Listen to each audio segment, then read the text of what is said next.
paper projections of how many millions, how many money people claim that they would like to invest, and not what is actually invested in the country. Madam Speaker, it is farcical. We live in the land of Dolly House, in the land of make-believe. Antigua is now Fantasy Island, Paradise Island. Please turn, Madam Speaker, with me to their business plan. Look at the salaries, Madam Speaker, and the expenses of lowly civil servants in the Ministry of Economic Development did years ago a far better job in the 80s and in the 90s and even up to 2004 than these people are doing. And the point is, those civil servants worked hard and they were paid a quarter what these non-productive fat cats are making, Madam Speaker. Madam Speaker, read on. Read on the report and you'll see that over $6 million spent on medical transcript program, and the company lasted 2 months. $6 million of hard-earned taxpayers' money in 2 months. Gone aguasa. Gone aguasa. 2 months. But the fat cats are still working. And you know what, Madam Speaker? They blame it on, guess what? Madam Speaker, the world economic conditions. So stop the world and let's get off. As Jim Reeves said, make the world go away. Madam Speaker, this government spends over $100 million on fat cats who produce very little but cost the taxpayers a lot. Ask the Antiguan Consul General in New York, who just wrote an article and published on Carib Arena. It is their Consul General who, failing to deliver a single project, he's now blaming civil servants and civil servant organizations. He's not blaming his ministers, no ministers of government. He's not blaming himself.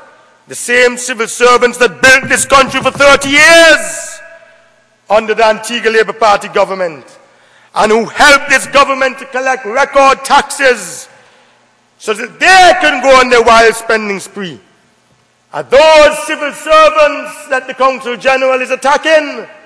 Those civil servants who helped to build this economy and collected record taxes in this country and went out and assisted the minister to attract tangible foreign investment into this country, not paper projections like what the Antigua and Barbuda Investment Authority is doing now.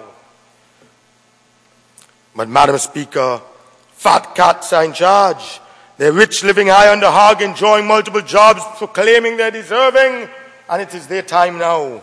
They're patriotic and they're dancing with who bring them a dance. Madam Speaker, that is a scandal. It is a scandal that we have that Antigua and Barbuda Investment Authority and they cannot do what one single ministry did in the 70s and 80s and 90s. The Ministry of Economic Development built the Royal Antigua Hotel, the Heritage Quay, the cruise ship piers. Madam Speaker, brought in every single investment into this country with just a few cadre of intelligent technicians up there. Not a whole level of bureaucracy costing $10 million. Then, Madam Speaker, you look at the car park bill, as the Minister said, is being finalized with Trinidad and Tobago Central Bank. But I see no provisions for it anywhere in these estimates or business plan. But I want to make the point. If this is the type of investment which the Antigua and Barbuda Investment Authority is quoting, is the company that's charging 2.9%. There's a company, Madam Speaker, if you look in the Daily Observer every day, 2.9% monthly interest, or more than 35% in annual interest rates on sums borrowed from the company, then we are in dire trouble. Not even your credit card interest from any bank anywhere in the world.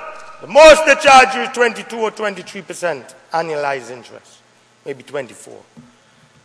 But we have a company in Antigua. It's not only here, it's in St. Kitts and Dominica also. But they have to be regularized, Mr. Minister. They can't be charging poor people 2.9% monthly because they give you a cash advance without any collateral. But they do take their employees' income and let the employer sign that every month that their income will be attached to pay back the loan. I'm speaking about the firm Fast Cash, Madam Speaker. What they're doing to these poor people in this country is wrong. I have spoken to him, and when they made the presentation in St. Kitts, they don't charge 2.9% there. But they're charging 2.9% in Dominica here and in other islands. It's ridiculous. I know the people. They're from New York. We are addressing it in St. Kitts. Madam Speaker, those kind of usurious rates cannot be allowed in our country. But guess who got the better deal? The firm did. We didn't. We don't need companies like Fast Cash here to exploit our poor working class people and charge them rates of 2.9% per month.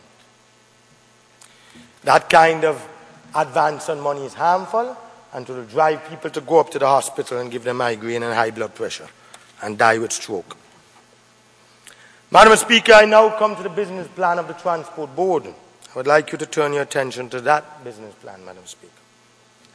You must have heard about the EC $45 million new head office.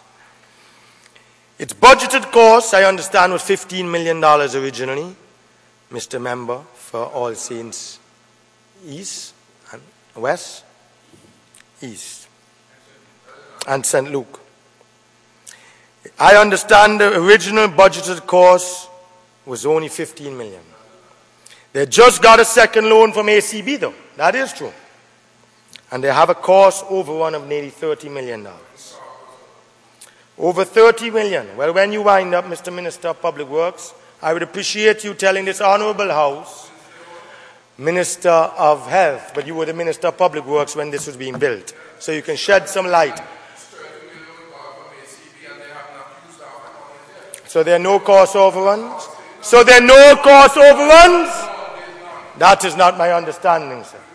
My understanding is that there's nearly $15 million in cost overrun, and you have to go back to ACT to get additional funds. Madam Speaker, if you think Crazy House having the right people, read this plan. Read this plan, Madam Speaker, because somebody has gone mad up there at that Transport Board. Somebody must be fully drunk, stoned, out of their cotton-picking mind, what they're doing. Honorable Member. Honorable Member. But read, I don't know what, I'm just trying to read. Honorable Member, you don't need to use that language. I'm sorry, Madam Speaker. Please, thank you. No particular page, the entire plan. It's a crazy plan. It's crazy. It makes no mention of developing our young entrepreneurs in this country. None, Madam Speaker. Because that Transport Board carries out the functions that the police used to carry out in Inland Revenue for many, many years, and they did it very well. But in their desire to grow, they've grabbed school bus, they've grabbed government motor pool from the Ministry of Education, they've decentralized everything from the Ministry of Education and individual ministries. And Madam Speaker, this new body earns no new revenue stream, no additional new revenue stream that was not there before. It is really collecting existing revenue streams, but they have added millions of dollars in costs, in bureaucracy, in employment, in cronyism. They've added $120 million car park, the Transport Board, a $45 million head office, which they don't need. What do you need a $45 million head office for a Transport Board to do? But you don't need a new head office for $45 million. They have bought many buses, Madam Speaker. When you get up, you will make your presentation, my great friend. Not that all lying. I'm saying, listen, what you could have done with that $45 million. Honorable Member. Thank you. Madam Speaker, they have bought many buses and vehicles that we could supply the entire OECS with, and have added operating costs of over $13 million a year. They've gobbled up all the vehicle revenue and have the audacity to lose nearly $4 million every year. Madam Speaker, my question is, why couldn't this government have given scholarships to young, deserving, young, bright people to be certified in mechanics, in repairs, and maintenance, and ask those young people to set up small businesses and privatize the maintenance to those entrepreneurial youths, creating jobs, saving the inevitable theft, creating jobs and saving. Point of order? Yes, a point of order. Point of order, sir? Yes, Then if it's elucidation, I'm not sitting to disturb and need my time. Madam Speaker, Point of order? I read a point of order. Honourable member, let me hear. I'm seeking to clarify what the member says that he's asked us to refer to the business plan for the Transport Board. And I'm trying to follow him, Madam Speaker. I'm asking him to guide me to the section of the Transport Board. I do not believe he's trying to mislead the House, so I would like him to tell me the section that he's referring to. Guidance, Madam Speaker. I'm seeking guidance from the Chair. Thank you, sir. Honourable member, if you're going to refer, by all right, if you're going to refer to a document, the House needs to know what pages you're referring to. I don't know the exact page, Madam Speaker. To Well, be honest, I read part of it. I do not know the exact page, to be very honest.